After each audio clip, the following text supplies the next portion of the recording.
Bonjour, Yannick Amaria, Kampuchea Paramètres, Siam Web.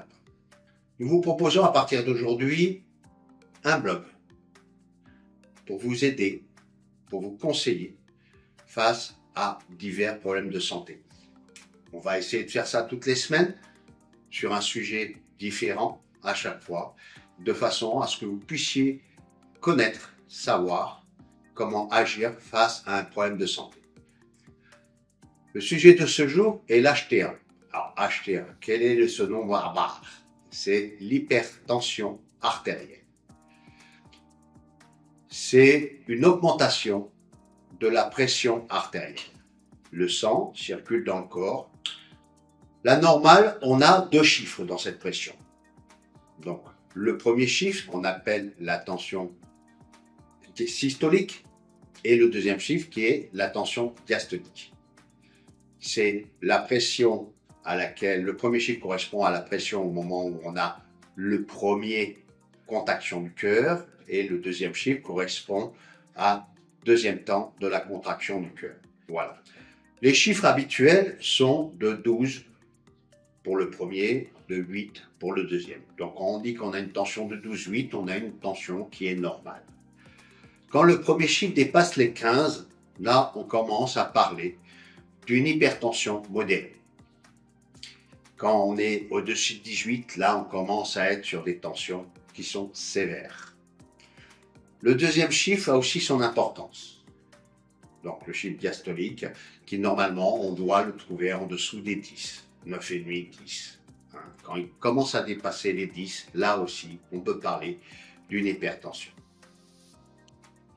Alors ces accidents-là, ils peuvent se passer à divers endroits, parce qu'on parle souvent, on dit voilà, une personne a fait un AVC, un accident vasculaire cérébral, ça veut dire que tout simplement le tuyau s'est rompu au niveau cérébral, au niveau du cerveau. Mais le tuyau, il peut se rompre partout dans le corps humain. Il peut se rompre au niveau du cœur, il peut se rompre au niveau des poumons, il peut se rompre au niveau des jambes. Donc à ce moment-là, on aura des signes et des effets différents.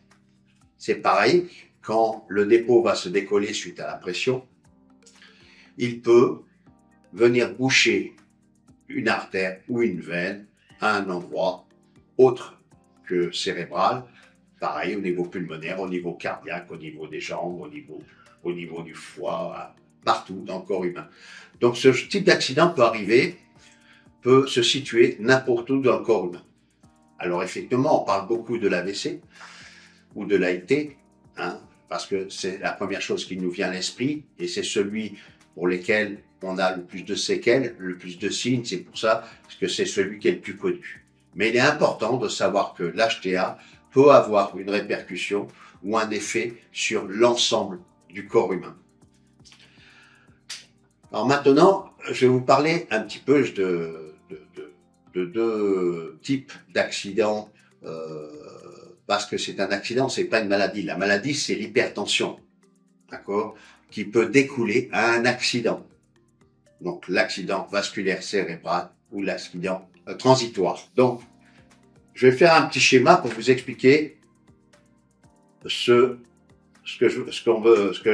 qu'est l'origine de l'AVC et de l'AIT. Nous avons ça. C'est notre cerveau. Le cerveau, comme tous les organes du corps humain, il est alimenté. Il faut le nourrir. Et il se nourrit comment, ces organes? Par le sang. C'est le sang qui nourrit nos organes, et notamment le cerveau. Le sang, il arrive par des artères. Une fois qu'il a nourri le cerveau, il est chargé d'éléments, chargé de déchets, chargé de différentes molécules dont le cerveau n'a plus besoin, et repart vers le système sanguin pour être nettoyé par les reins, entre autres. Donc, le cerveau est alimenté par des artères. Voilà. Ces artères n'ont pas toujours le même diamètre. Ces artères, après, se divisent en différentes branches, plus ou moins petites, et plus comme un arbre. Et plus elles vont loin, plus les branches deviennent petites. Donc après, elles se divisent, voilà, pour alimenter partout dans le cerveau.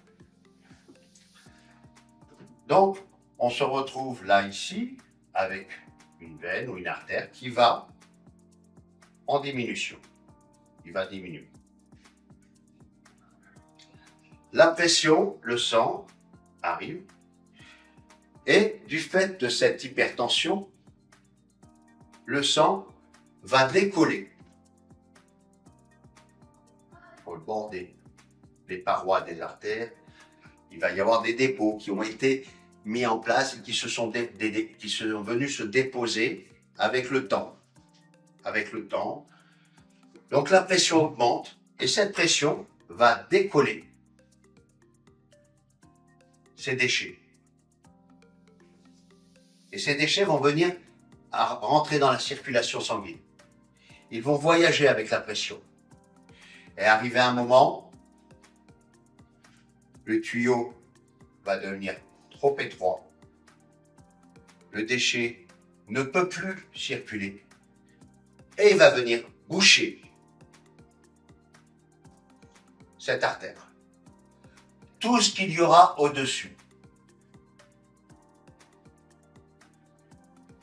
ne va plus être alimenté. Le sang ne peut plus aller là, au-dessus. Donc, si nous avons ici une plaque d'athéro, ce déchet qu'on appelle une plaque d'athéro, qui est venue boucher cette partie-là, toute cette partie-là ne sera plus alimentée. Donc, on appelle ça un AIT, un accident ischémique transitoire, parce que ce n'est pas la veine ou le vaisseau qui a éclaté parce que trop de pression, c'est tout simplement parce que cette partie-là n'est plus alimentée. Donc cette partie-là du cerveau n'étant plus alimentée, qu'est-ce qui se passe? Cette partie-là va finir par mal fonctionner et risque de mourir. Cette partie-là risque de se nécroser, de mourir. Suivant l'endroit où ça se passe, le cerveau est partagé en plusieurs parties. Vous avez une partie frontale, vous avez une partie temporale. Chaque partie du cerveau a une fonction. La mémoire, la marche, la vision, l'ouïe. Le cerveau commande toutes nos actions. Suivant la partie atteinte, on aura des séquelles liées à la partie du cerveau qui est commandée. C'est pour ça que lorsque la partie de la commande moteur du cerveau est touchée, on peut se retrouver avec des paralysies moteurs. Ce phénomène peut arriver d'une autre manière. Là, on ne parle plus, ce n'est plus une plaque d'athérome qui vient boucher. C'est la pression qui est trop forte. Donc, qu'est-ce qui va se passer? La pression étant trop forte, l'artère va rompre. Elle va céder sous la pression. Mais le résultat sera le même. Cette partie-là va être envahie par du sang. Ce sang va comprimer la partie du cerveau atteinte et cette partie du cerveau ne va plus fonctionner de la même manière. Donc on va se retrouver avec les mêmes séquelles. Donc deux causes différentes, mais deux effets identiques. Voilà le mécanisme de l'AVC et de l'AIT. Ce type de problème peut arriver, comme je l'ai dit précédemment, sur d'autres organes. Si par exemple on a ce bouchon qui circule, qui arrive au niveau du cœur, va venir boucher une des artères nourricières du cœur, on va se retrouver confronté à un infarctus. Si ce même caillot va venir boucher une artère ou de la jambe, on va se retrouver à ce qu'on appelle une phlébite. Tout ceci, tout ce facteur-là, ces facteurs de rupture de vaisseaux ou d'obstruction de ces vaisseaux, peuvent arriver à tous les organes du corps humain, puisque tous les organes sont alimentés par la tuyauterie de notre corps humain. Donc ça, c'est important aussi à savoir. Pour revenir sur donc l'AVC et l'AIT, je vais prendre pour exemple 2 cas. Le premier, le mien. Voilà. J'ai été victime il y a quelques années d'un AIT. Et vous voyez, tout va bien. Vous avez certainement vu autour de vous, parmi vos proches, des personnes qui ont été victimes d'AIT ou d'AVC et qui se sont retrouvées hémiplégiques. C'est-à-dire qui ont eu la moitié du corps qui est paralysé, avec des difficultés motrices ou des difficultés d'élocution pour parler, ou des difficultés visuelles, auditives, plus ou moins importantes, qui ont fait suite à un AVC et un AIT. Alors pourquoi certaines personnes finissent avec un handicap et d'autres en ressortent, pour ainsi dire, indemnes? Ça, c'est la question. Je n'ai pas été sujet à un miracle. Il ne faut pas chercher les raisons de cette récupération d'une manière miraculeuse. C'est tout simplement la vitesse de prise en charge. C'est le plus important. Plus vous interviendrez rapidement, plus l'accident sera pris en charge rapidement, plus vous aurez de chances de limiter les séquelles qui pourront en découler. Ça, c'est important. Mais encore faut-il reconnaître les signes d'un AVC ou d'un AIT. Souvent, et l'erreur qui est commise, c'est de se dire « Oh, c'est rien, ça va passer. Je vais attendre un petit peu, on verra demain. » Ça, c'est l'erreur à ne pas commettre. Il est important, au premier signe, d'agir dans les 6 heures. 6 heures. Vous avez 6 heures pour agir. Au premier signe. Des fois, il vaut mieux aller casser les pieds au médecin, pour rien, que de passer à côté d'un AVC ou un AIT, pour lequel on aura après des séquelles pendant tout le restant de sa vie. Et on peut se retrouver avec des séquelles pendant 10, 15, 20 ans, 25 ans. Parce que je rappelle, ce n'est pas une maladie, c'est un accident. Alors, quels sont ces signes que l'on peut en avoir? Les signes, ils sont divers et variés. Comme j'ai expliqué tout à l'heure, tout va dépendre de la zone du cerveau qui aura été atteinte. Si on se retrouve sur une partie du cerveau, la partie moteur du cerveau, la partie de la commande moteur du cerveau, donc on aura des signes qui seront purement mécaniques, qui seront purement physiques. Si c'est la partie de la vision, on va avoir des problèmes visuels. Si c'est la partie de la mémoire, on va commencer à avoir des problèmes mémoriels, mnésiques. Ça peut être aussi la partie de la parole. Vous voyez? Donc en fait, tout va dépendre de la partie qui va être touchée. Cependant, dès que vous allez vous constater par vous-même ou chez un de vos proches, autour de vous, lors d'un repas, une personne qui commence à parler, à avoir une élocution anormale, ou qui commence, et ça lui prend d'un coup, qui présente des maux de tête, on a expliqué, qui commence à avoir des signes physiques, la main qui tremble, ou une partie de la face qui devient asymétrique, dissymétrique plutôt. Si on commence à avoir Voilà, tout ça, ça peut être des signes qui peuvent indiquer un AVC ou un AIT. Donc, on peut avoir des signes aussi neurologiques, des fourmillements, des tremblements, et souvent que d'un côté. Puisque le cerveau ne commande que la moitié moitié du cerveau ne commande que la moitié d'un corps.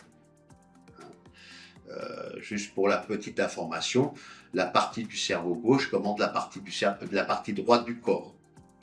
La partie droite du cerveau commence la partie gauche du corps.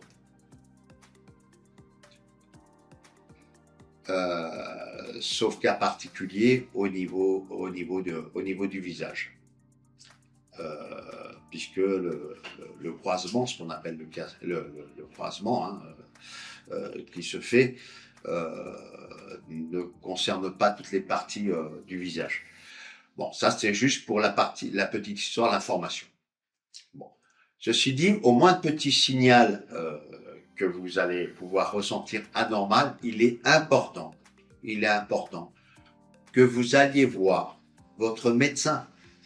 C'est votre médecin, et lui seul, je dis bien lui seul, qui pourra diagnostiquer une suspicion d'AVC, je dis bien une suspicion d'AVC ou d'AIT. Le médecin vous enverra certainement faire ce qu'on appelle une imagerie médicale qui va permettre, par souvent un IRM, déterminer, confirmer ou infirmer le diagnostic d'AVC ou d'AIT. Une fois que cet examen aura été pratiqué, il sera immédiatement traité.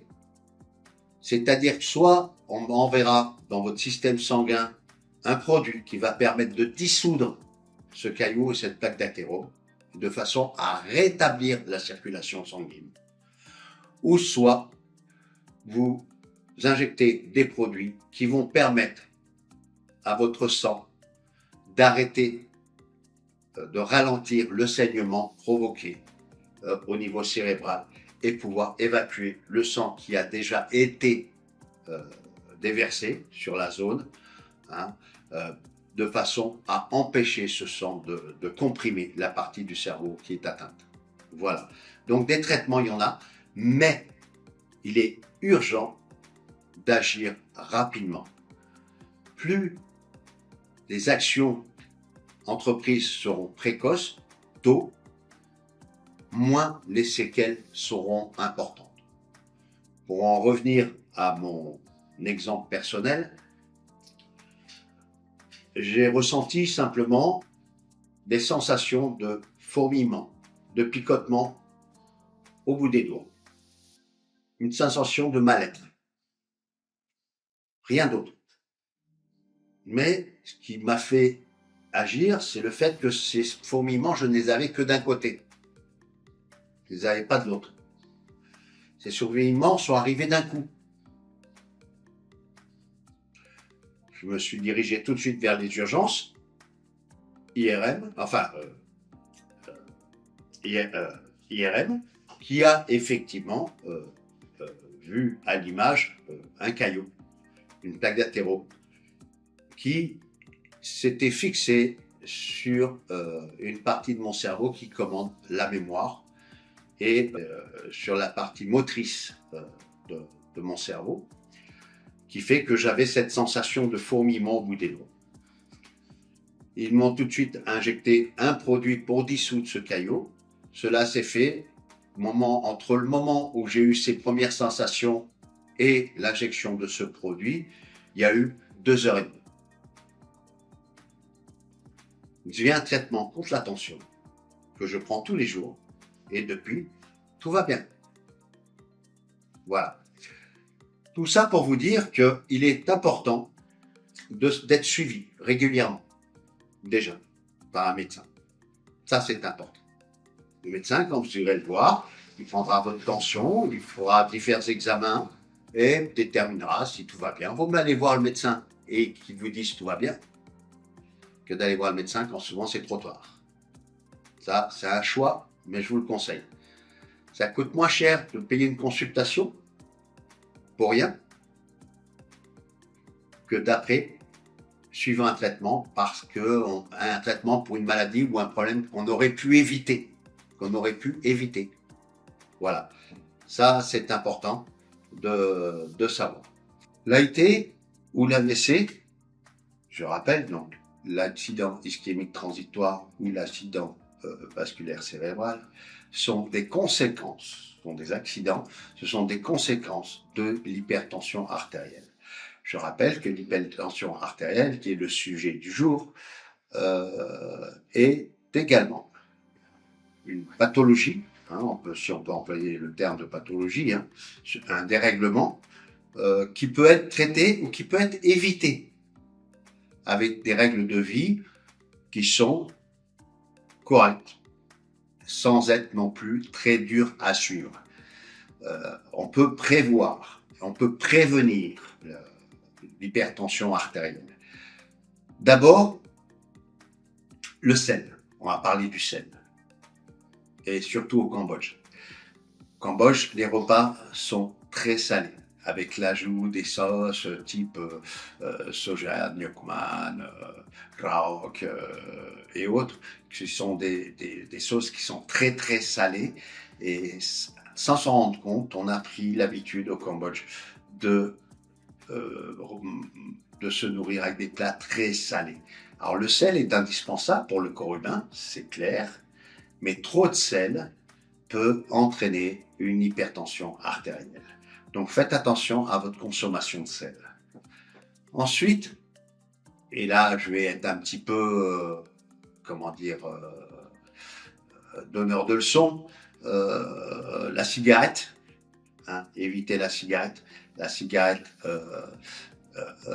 favorise la création des plaques d'athérome. Donc faites attention donc à la cigarette. Si le mieux c'est encore de ne pas fumer.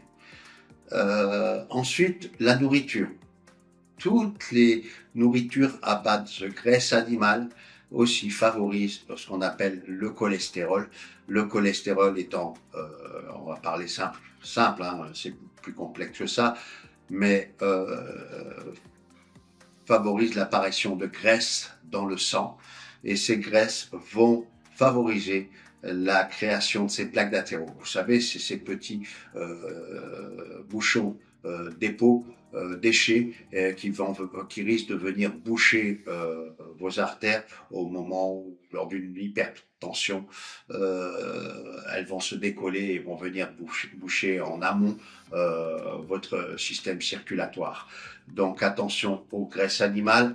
Quand je parle de graisse animale, c'est les charcuteries, les viandes grasses, le beurre. Alors, je ne dis pas qu'il faut plus en manger, c'est pas ça que je veux dire, parce qu'autrement, je vais avoir les charcutiers qui vont me sauter dessus. Non, mais avec modération. Une chose qui est très importante, c'est le sport. L'exercice physique va vous permettre également de réguler votre tension. Donc, tout ce genre de petites choses, l'alcool, bien évidemment, tout ce genre de réguler votre hygiène de vie, vous allez voir que vous allez gagner pas mal d'années de votre vie. Puis surtout aussi, essayez de passer vos nuits, de passer de bonnes nuits. Le repos aussi est indispensable pour réguler et avoir une tension de qualité. Voilà. Et je reviens à ce que je disais au début du blog. N'hésitez pas à aller voir votre médecin. Après 40 ans, je pense que ce n'est pas excessif d'aller voir votre médecin une fois tous les ans. Donc, je vous dis, faites attention à vous. Prenez soin de vous. Allez voir votre médecin. Et prenez soin aussi de votre entourage. Je vous remercie et à la semaine prochaine.